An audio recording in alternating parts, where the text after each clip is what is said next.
Good morning po sa ating lahat sa umagang ito. Ako po ay nagpapasalamat sa Diyos sa ating online counseling. At sa umagang ito, tayo po ay magsimula dito sa talata ng Psalms 100, verse 2. Serve the Lord with gladness. Come before His presence with singing. Tayo po ay manalangin.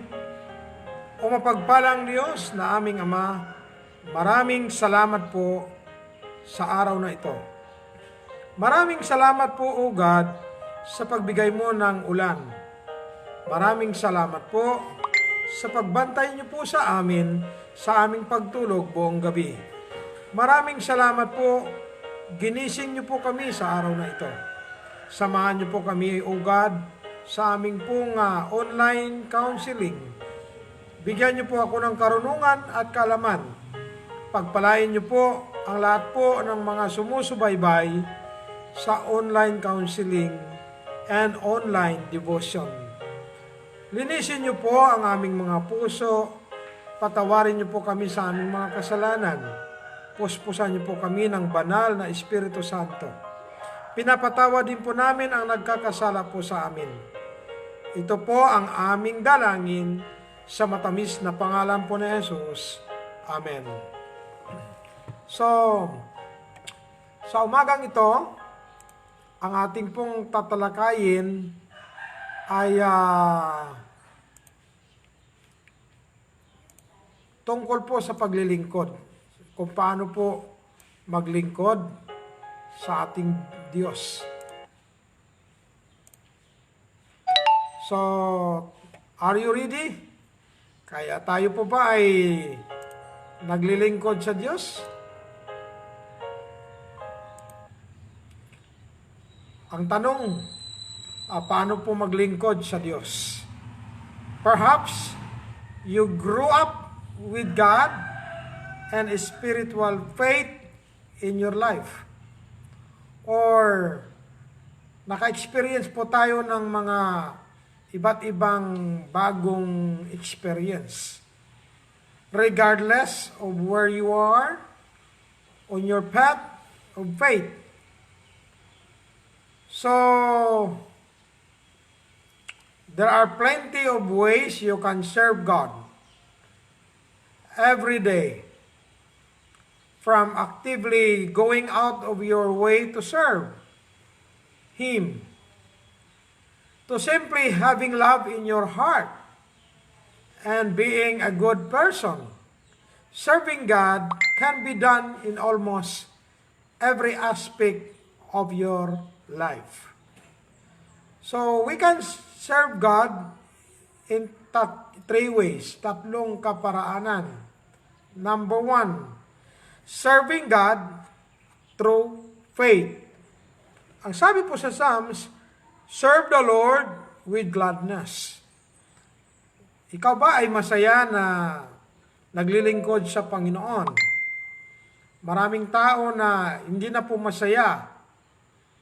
Alam niyo po, kung malaman natin ang tamang paglilingkod at ang kahalagahan nito, dapat pahalagaan natin ang paglilingkod. Sabi po ng isang makatang hari, isang matalinong hari, isang napakabisi na hari, ngunit hindi po niya kinalimutan ang paglilingkod sa Diyos, si Haring David.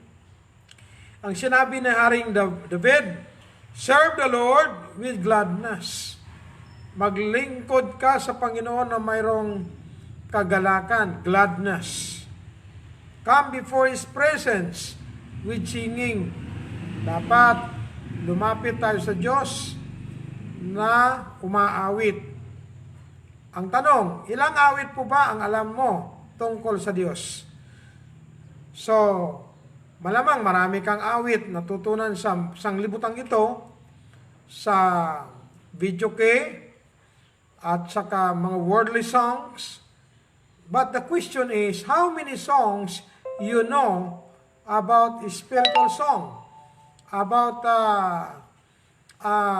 biblical song. Ang sabi ni Haring David, serve the Lord with gladness. Come before His presence with singing. So dapat malaman natin to. Serving God through faith. Dapat maglingkod ka sa Diyos.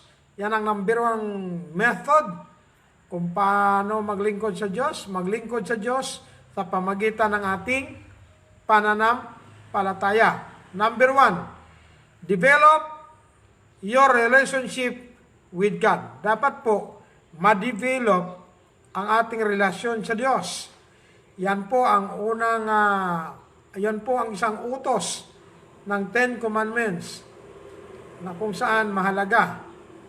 Ang sabi po sa Mateo 22, basahin po natin, Matthew 22 verse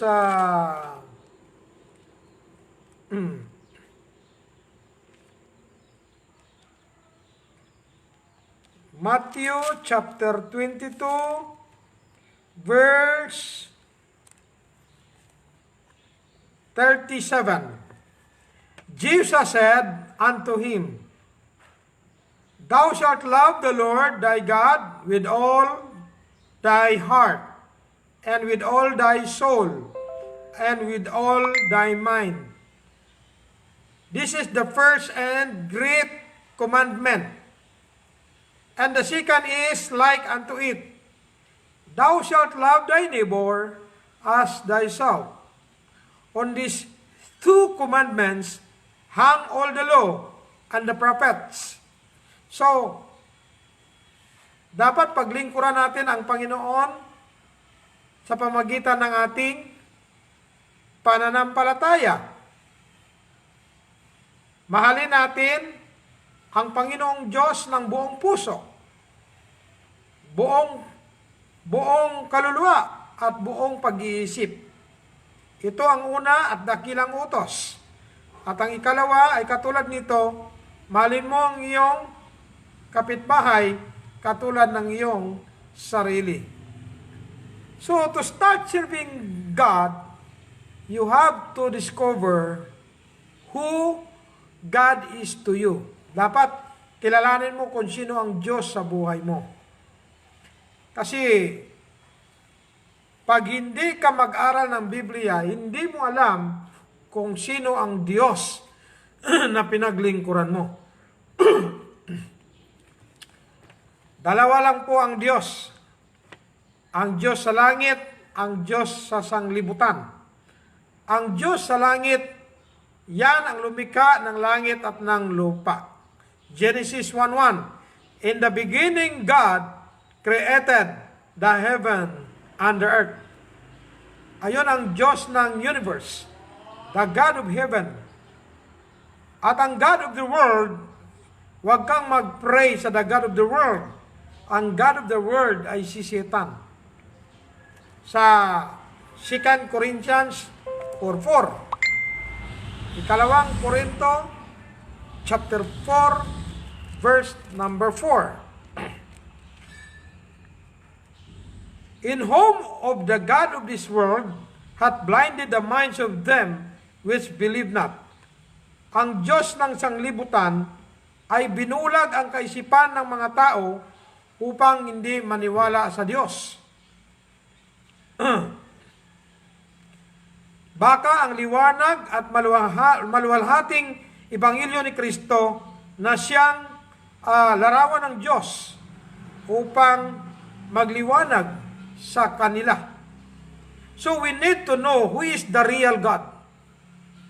If you know who is the real God, you need to develop your relationship to God. Yan ang number one na core values ng education. Pro-God. Pro-God. Dapat develop your relationship with God. You need to discover who God is to you. Question, is your relationship with God something you fall back on in your time of need? Or is He someone you communicate with everyday life? Ang Diyos po ba natin, naiisip lang natin kapag may pangangailangan tayo? Or nakikipag-communicate tayo sa Kanya araw-araw? Your relationship with God will help you to serve Him through your thoughts and actions. Think about your own life and what God has given you. Dapat pag-isipan natin about our life at kung ano ang ibinigay ng Diyos sa atin. Napakaganda na malaman natin kung sino ang Diyos na ating pinaglingkuran. Kasi po dalawa lang ang Diyos. God of the universe, God of heaven, and the God of the world. Ang the God of the world, binubulag niya ang kaisipan ng mga tao upang hindi maniwala na mayroong Diyos na lumikha ng langit at ng lupa. Kaya walang iba kundi isang Lucifer ng anghel na nagrebelde sa Diyos at siya po ay inihagis dito sa lupa at sa kasalukuyan po, siya po ngayon at ang kanyang mga kampon ay bising-bisi na naghahanap upang masisila, binubulag ang kaisipan ng tao na hindi maniwala sa Diyos. Ang sabi ng Diablo, huwag kang maniwala sa Diyos, maniwala ka sa sarili mo. Ang sabi po sa Jeremiah, curse is every man that trusted in man. Huwag tayo magtiwala sa tao, kung di sa Diyos lang tayo magtiwala. Pangalawa, pray to God. Dapat mag-pray tayo sa Diyos. Marunong tayong manalangin. You don't have to be in a church or on your knees to pray. You can just talk to God as a form of prayer. Prayer, kahit sino, kahit wala ka sa simbahan, kahit hindi ka nakaluhod, kahit ang position of prayer ay 5. Nakapatira pa, nakatayo, nakaupo, at nakadapa. Wag lang na matulog. Kaya, nakatayo, pwede. Ang importante, nakikipag-usap ka sa Diyos. Because prayer derived from the Greek word epirtao, which means asking. Sa Diyos tayo humingi. Isa sa pattern of the Lord's Prayer in Matthew chapter 6 verse 9, ang sabi po ng Biblia, give us this day daily bread. So yun po ang kailangan natin. So, we can serve God through our faith sa pamagitan ng ating pananampalataya. At number 1, develop your relationship with God. And number 2, pray to God. Dapat mag-pray ka sa Diyos. Or you can simply ask God to help you with you a problem. Pray for guidance, peace, or a number of things that are on your mind. Dapat humingi ka sa Diyos kahit anong hingiin mo. God is the owner of the universe. Prayer is a way of serving God that can be very beneficial to you as it's a way of letting your faith guide you while you learn to focus on what's happening in your life and address any issues. Kapag mayroon kang na-encounter ng mga misunderstanding with the other people, we need to pray to God because we are not perfect. We are subject to sin because of the old nature. And serving God through prayer is sort of the first step on the path to serving God through your whole life and through your faith in Him. Hindi po pinag-usapan dito yung denomination. Pinag-usapan dito yung panalangin. Yan po ang pangalawa na under sa serving God with your faith. Number 3, study your Bible. If you have the Bible, huwag kang matakot, huwag kang maniwala sa mga sabi-sabi sa kapaligiran na ang nagbabasa ng Bible ay nababaliw. Hindi po totoo yan. In my personal life, I read the Bible, nasa Book of Proverbs na ako. From Genesis to Book of Proverbs, pang-8 na po ito.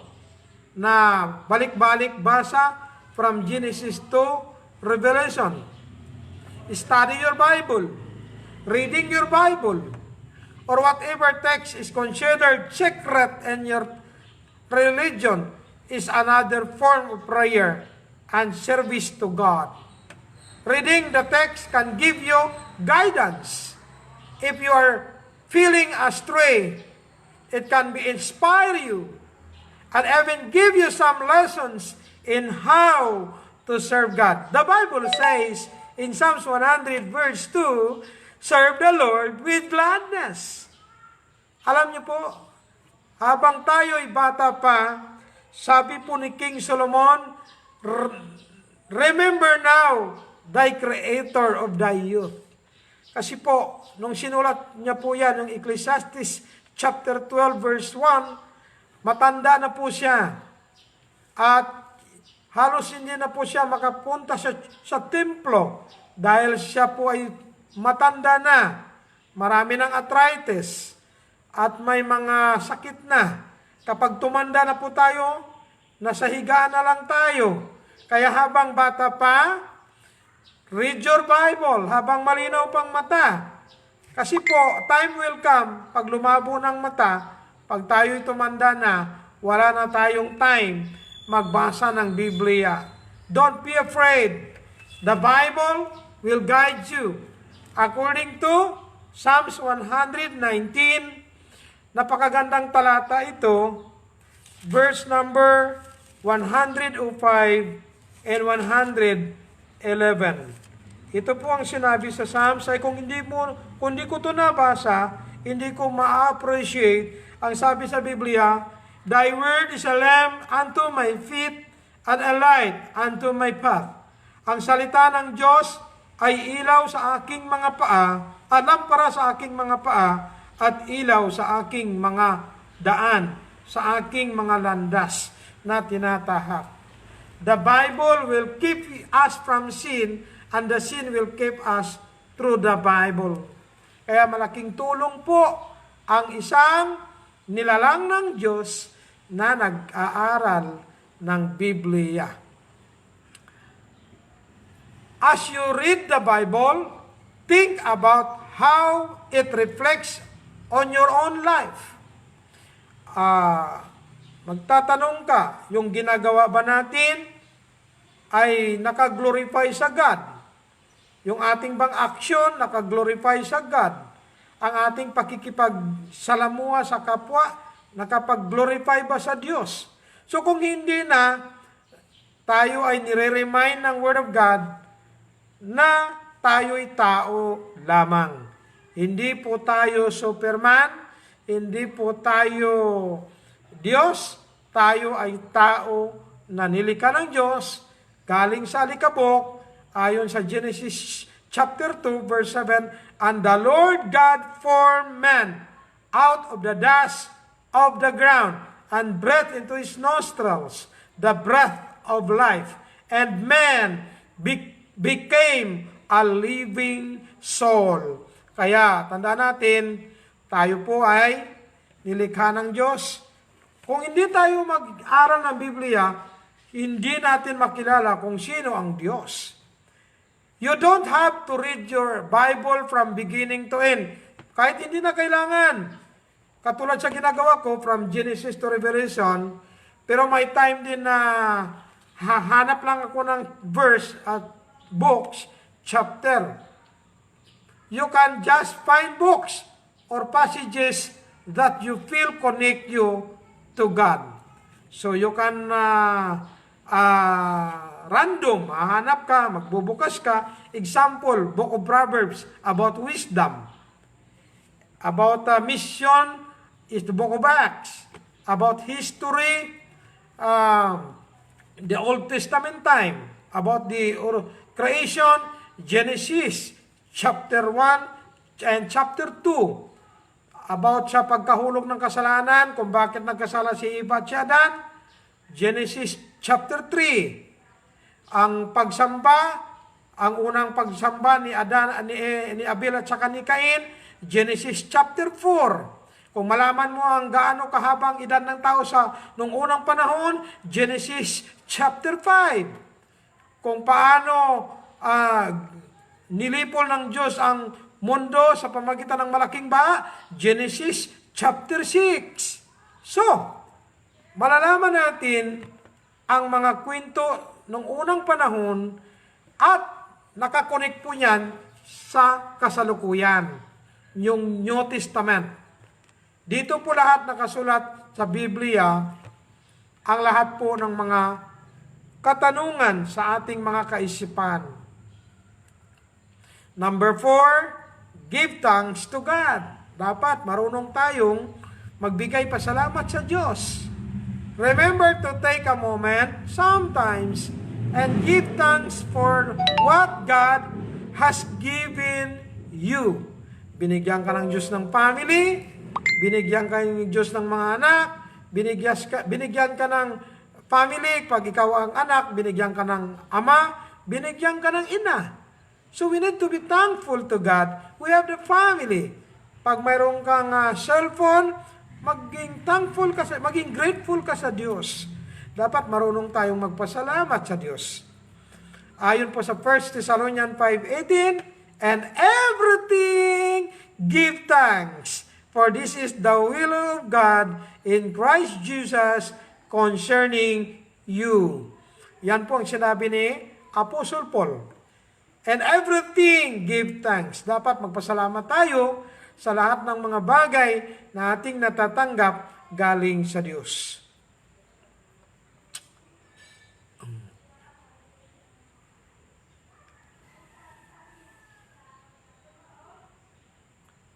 So, if you are Christian, you can do this at church. Before a meal, before bedtime, or whenever you feel like it. You just take a moment and thank God for what He has given you. Whether it's the food on your table or the clothes on your back. Magpasalamat ka, mayroon kang damit sa iyong likuran, sa iyong kabinet. Magpasalamat ka ng lahat ng blessing na ibinibigay ng Diyos. If you practice another religion, like Hinduism, the basic practice is to thank God 3 times a day. Yun ang ginagawa nila. The 3 times are after you get up in the morning, before your midday meal, and before bed. So sa atin po, kahit ilang bisis kang manalangin, ang importante ay nakapagbibigay ka ng pasalamat sa Diyos. Kapag may merienda, magpasalamat ka. At kapag ikaw ay makapag-almusal, magpasalamat ka muna. Pag pumunta ka ng mga kainan, katulad sa Jollibee, bago magkumain, magpasalamat ka sa Diyos. Pag malapit na yung sweldo, magpasalamat ka sa Diyos. Kapag may problema, magpasalamat ka pa rin sa Diyos. Kasi po, 1 Corinthians 10:13, the problem is common to all people. But good news, hindi po magbibigay ang Diyos ng problema na hindi mo kaya. Kaya binigyan ka ng problema dahil alam niyang kaya mo. At ang layunin ng problema upang tayo ay lumago sa ating pananampalataya at sa ating karakter. Ano ang ating dealing kapag may problema? Alam niyo po si James, nagsabi sa James chapter 1, verse number 2. Napakahirap unawain ito. Kasi ang sabi po niya ay ganito. Sa Book of James chapter 1, verse number 2. Ito po ang kanyang sinabi. Paano tayo makikipag-deal kapag may problema? Ang sabi niya, my brethren, count it all joy when you fall into diverse temptation. Imagine mo, mga minamahal, bilangin mo ito na mayroong kagalakan kapag ikaw ay nahulog sa iba't ibang tukso. Knowing this, that the trying of your faith worketh patience. Alam niyo po ang layunin niya nito, upang subukin ang ating pananampalataya at magkakaroon ng patience. But let patience have her perfect work, that ye may be perfect and entire, wanting nothing. If any of you lack wisdom, let him ask of God, that giveth to all men liberally, and upbraideth not, and it shall be given him. So the purpose of temptation, the trials, is to make us enough mature. How we deal other people, how we going to decision. Kaya wag kayong mangamba, wag tayong matakot. Get strength from God. Kailangan kumuha tayo ng lakas sa Diyos. Sabi po sa Bible, Philippians 4:13, I can do all things through Christ, which strengtheneth us. Our strength is limited. Ang ating lakas ay nawawala. Habang tumatanda, nangihina. Kailangan natin ng lakas mula sa Diyos. There's a proverb about a single pair of footprints in the sand. During the worst points in your life, and the message of the proverb is that when you thought you were on your own during those hardest parts of your life, God carried you through. Amen? So serving God can come from letting Him give you strength when you need it most by simply putting your faith in Him. Kailangan ilagay natin ang ating pananampalataya sa Diyos. Huwag tayong mawalan ng pananampalataya. And number 6, pray with others. Kailangan mong prayer partner. Hahanap ka ng taong makasama mo, ma-share mo sa kanya ang iyong problema, pagkatapos huwag i-chismes. Mag-pray kayo sa Diyos. Pagkatapos yan, ang hayaan ng Panginoon ang mag-comfort sa iyo. So, number 7, pray with your family. Dapat mayroon tayong family altar. A family that prays together stays together. Serving God is not always an individual thing. When you and your family give thanks and all have faith, you are serving God together. So, pangalawa, dahil tatlo lang po ito, number 1, serving God through your faith.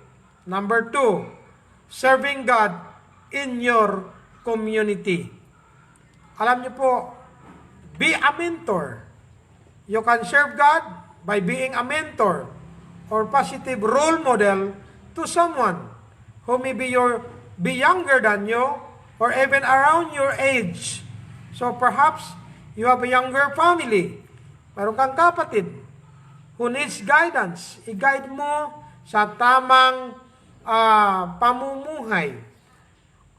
Or you could join a big brother, big sister program. So putting someone ahead of you and helping others is a great way to serve. Dapat magtutulungan. Ako po, personally, tinuturuan kong panganay na aking anak, kapag natapos na yung kanyang trabaho, tulungan niya yung kanyang mga kapatid. At yung pangalawang kapatid, kapag natapos yung trabaho, tulungan yung panganay, tulungan yung bunso. At saka yung bunso, tumulong sa ate, tumulong sa ditche. Kaya kailangan turuan natin ang ating mga anak na ang paglilingkod sa Diyos sa pamagitan ng community ay pwedeng mangyari. So ang aming ginagawa, may feeding children ministry at sumasama sila para magbigay ng pagkain. Yan ay isang paraan kung paano maglingkod sa Diyos. Number 2, volunteer in your community. Pwede ka mag-volunteer kung hindi ka busy. Walang problema. Makalaking tulong yan. Number 3, give what you don't need. Ibigay mo na yung mga ari-arian mo, mga bagay na hindi mo na gagamitin. We need to give others. Yan ay isang paraan. If you've studied your Bible, you'll know that there are countless passages about only taking what you need and helping others by giving what you don't need. So this is a great way to serve God, as you can easily look around your home and find things you don't use or need anymore to give away. Kami po, itong pandemic, namigay kami ng bigas sa aming mga kapitbahay. Itong December, namigay po tayo ng mga regalo sa mga kabataan na deserve people. You can also donate any extra canned food you may have to your local food shelter. So, mas maganda na sa pamamagitan ng paglilingkod sa community, we are serving God. Go out of your way to help someone in need. So you can always serve God by being the good Samaritan. Amen? If you see someone in need, try to help them. You don't have to do something grand as helping someone. Can be as simple as opening a door, picking up something someone may have dropped. Amen? Pag may dumating bisita, pwede mong buksan yung pintuan. That is another way of how you serve God through your community. Pag dumating yung boss mo, maraming dala, salubungin. At kunin yung bag. Kung ikaw naman ay Christian Baptist, pag dumating yung pastor mo, may maraming dala, salubungin mo at tulungan mo na dalhin ang kanyang mga dala. Hindi yung titingnan mo lang, hihintayin mo lang. So, we can serve God through our community. Number 5, pray it forward. Kailangan, remember a time when someone helped you out with something. Well, now it's your turn. Do the same for someone who could use your help. Kung anong ginawa ng ibang tao sa iyo, gawin mo rin yan sa iba. Remember, Galatians 6:7, God is not mocked. Basahin natin. Galatians chapter 6, verse number 7. Be not deceived, God is not mocked, for whatsoever a man soweth, he shall also reap. Napakaliwanag.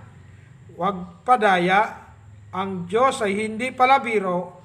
Kung ano man ang itatanim ng tao, yan din ang kanyang aanihin. Amen? Pag may tinanim, may aanihin. Pag may nagtuturo, may natututo. Pag may nakikita, may susundan. Kaya po, pag ikaw ay nagpipray, mayroon din magpipray sa'yo. Mahalaga po yan. Number 3, the last. Mahalaga po ito sa lahat. Serving God by setting a good example. Dapat maglilingkod tayo sa Diyos at tayo ay magpapakita ng tamang ehemplo. Number 1, start going to church. Dapat magsimula ka para pumunta sa church.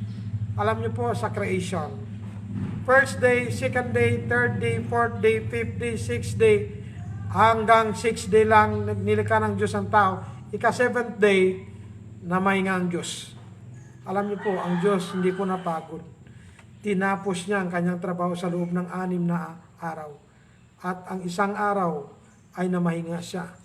Ang sabi niya, ipangilin daw po ito ng mga tao na kanyang nilikha. Dapat po, pag nagtrabaho tayo, 6 na araw, at ang isang araw ng linggo, dapat nasa church tayo. Kasama ng ating family, kung ikaw ay binata, kung ikaw ay dalaga, dapat Sabado pa lang, nasa isip mo na, tomorrow is Sunday, I'm going to church, I will bring my Bible. Amen? Sinabi ni Haring David sa Psalms 122 verse 1. Ito po ang sinabi ni Haring David. Imagine mo, hari. Pero, ito ang kanyang sinabi. I was glad when they said unto me, let us go into the house of the Lord. Ako'y nagagalak kapag sila'y nagsasabi sa akin, hari kayo, tayo'y pumaroon sa tahanan ng Diyos. Alam niyo po ba, si Jesucristo, sa Mateo 16:18, sabi po ni Jesus Christ kay Pedro, ito po ang sinabi ni Jesus. Sabi po niya, ay ganito. At sinasabi ko sa iyo na ikaw si Pedro, at sa ibabaw nitong bato, itatayo ko ang aking iglesia. At ang mga tarangkahan ng impyerno ay hindi mananaig laban dito. Kaya mahalaga po ang local church. Mahalaga po ang simbahan. Sabi po ng iba, pwede naman magsamba sa bahay. Pwede naman magsamba sa silong ng puno. Ang tanong, nakapagsamba ka ba pag nasa bahay ka? Paano pong magsamba? Paano ka magsamba sa bahay? Naglalaba. Paano ka makapagsamba sa bahay? Maraming trabaho. Kaya, para makapagsamba ka, start going to church. Yan po ang pangatlo. Serving God by setting an example sa ating pananampalataya. So,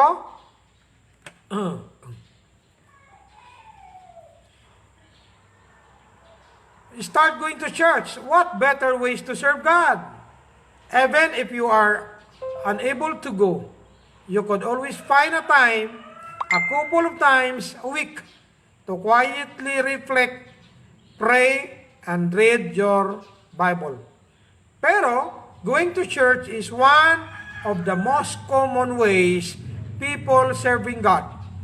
And even if it's not your favorite activity, try mo, and use that time to forget about any troubles you may have in your life for an hour and focus on your relationship with God. Church can be a very spiritual and cleansing experience, not unlike meditation or exercise. In this case, you're just exercising your faith. In-exercise mo yung iyong pananampalataya. Pangalawa, spread the word about God. So, kailangan magpatotoo ka. Tell other people about Jesus Christ or invite them to church. Don't be ashamed of God. He is your Creator. Huwag mo siyang ikahiya. However, just as you should not be ashamed of God, this doesn't mean that you should shove Him down someone's throat. Serving God doesn't mean forcing Him on others. Huwag nating pilitin yung iba. Kung anong ginagawa natin at nais nating ibahagi sa iba at kung ayaw nila, hayaan mo na lang sila. Huwag mo silang pilitin. And number 3, stay humble about your accomplishment. Dapat manatili tayong mapagpakumbaba tungkol po sa ating mga nagawa. Serving God doesn't mean loading your accomplishment and good fortune. It means thanking Him for what He has blessed you with and remaining humble about it. Alam niyo po, ang mapagpakumbaba ay pinagpala talaga ng Diyos.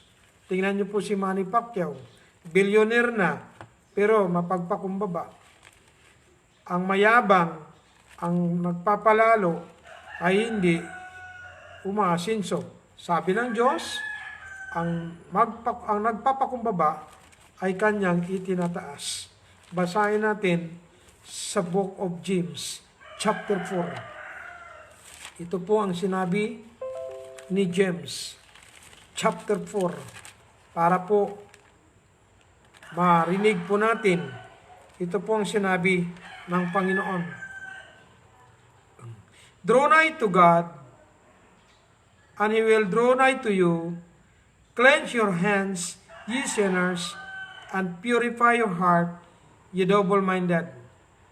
Ito ang sinabi niya sa 6. But He giveth more grace, wherefore He saith, God resisteth the proud, but giveth grace unto the humble. Mas binibigyan ng Diyos ng biyaya ang mapagpakumbaba. Kaya, stay humble about our accomplishment. It means thanking Him for what He has blessed you with and remaining humble about it. Quietly reflect on how your faith has given your fortune, and remember that it's your job to use it to help those in need. Maybe you got a big promotion at work. Don't go around bragging about it. Instead, use your new status to make your workplace better or help your coworkers when they might need guidance. If you won an award for something or got recognition for an accomplishment, remember that God gave you the tools you needed, and chances are you didn't accomplish this alone. Serve God by setting an example of humility that others can follow.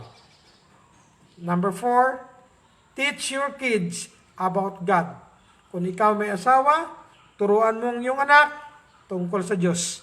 Huwag mong ipapaasa sa pastor, huwag mong ipapaasa sa pare, huwag mong ipapaasa sa mga religious leaders.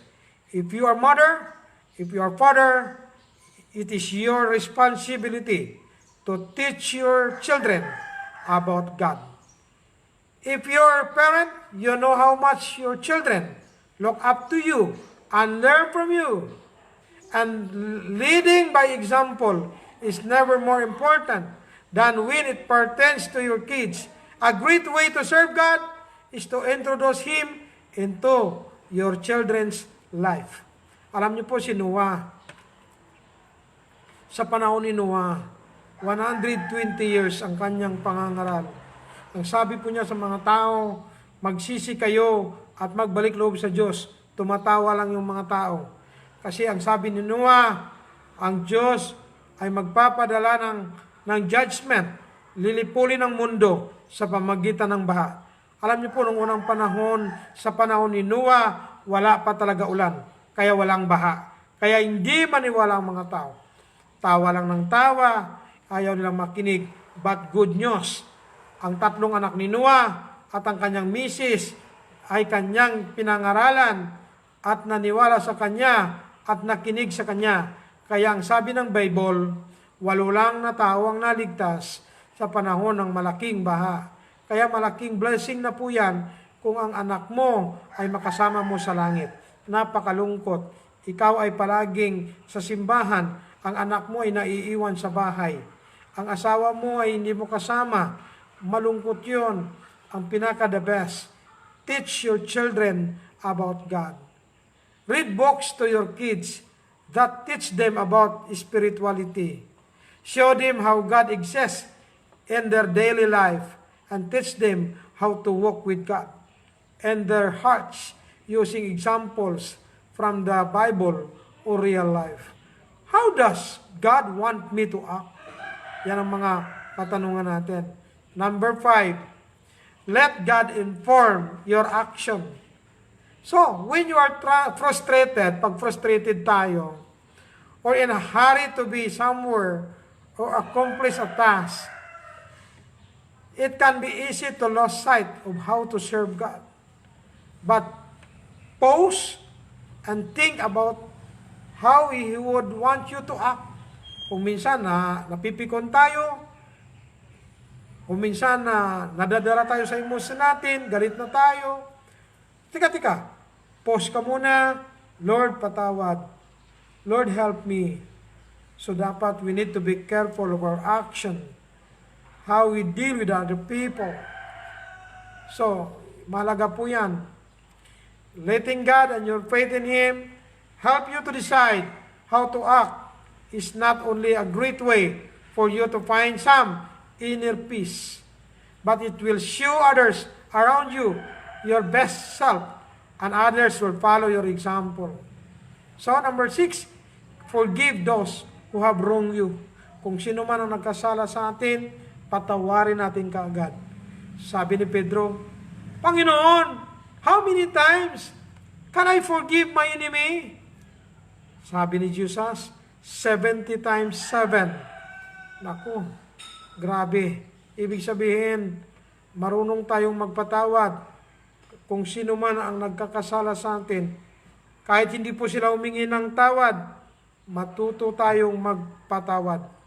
Because, yan ang ginawa ni Jesus sa krus ng Kalbaryo.